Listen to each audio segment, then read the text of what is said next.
அவனுக்கு வெளிச்சம் உதித்தது. Okay friends, Matthew 4:16. The people who sat in darkness have seen a great light, and for those who lived in the land where death cast its shadow, a light has shined.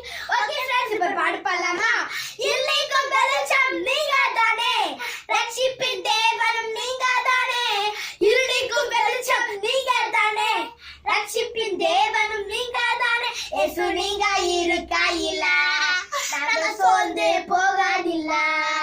இயேசு நீங்க இருக்கையில நாங்க சோர்ந்து போவதில்லை.